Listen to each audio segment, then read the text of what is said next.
ప్రార్థన. పరిశుద్ధ ప్రేమ కలిగిన తండ్రి, నీకే వందనములయ్యా. దేవా, ఈ ప్రార్థనలో ఏకీభవిస్తున్న ప్రతి బిడ్డ గురించి ప్రార్థిస్తున్నామయ్యా. దేవా, వారు ఎటువంటి స్థితిలో ఉన్నారో నీవు ఎరిగిన దేవుడవయ్యా. ప్రతి స్థితిగతిని మార్చగలిగిన శక్తివంతనవయ్యా. నీకే కోట్లాది వందనములు. దేవా, గడిచిన కాలమంతా నీ రెక్కల చోటును కాచి కాపాడవయ్యా. దేవా, ఈ రోజంతా నీ రెక్కల చోటున కప్పావు దేవా. ఈరోజు మేము తీసుకున్న నిర్ణయాల్లో, ఈరోజు మేము ఏం చేసినానో మాకు విజయాన్ని చేకూర్చావు. నీకే వందనములయ్యా.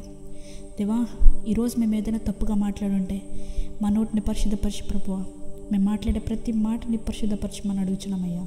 ఈ రాత్రికాలపు సమయంలో మేము పడుకొని చూడగా ఏ విధమైన ఎటువంటి చీకటి కార్యములు కానీ, చీకటి తలంపులు కానీ, చీకటి బంధకములు కానీ మమ్మల్ని అంటకుండా నీ దూతల రెక్కల చాటున మమ్మల్ని కప్పమని అడుగుచున్నాం ప్రభువా.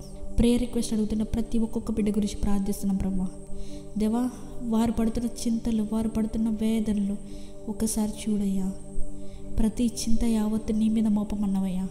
కాబట్టి వారి జీవితంలో ఎటువంటి శోధన వచ్చినప్పటికీ ధైర్యంగా వాటిని ఎదుర్కొని ముందుకు వెళ్ళడానికి సహాయం చేయమని ఈ చిన్న ప్రార్థన ఆలకించినందుకే నీకు వందనాలు చెల్లించుకుంటూ నజరేయుడైన యేసుక్రీస్తు నామములో అడిగి వేడుకొచ్చున్నాం మా పరలోకపు తండ్రి.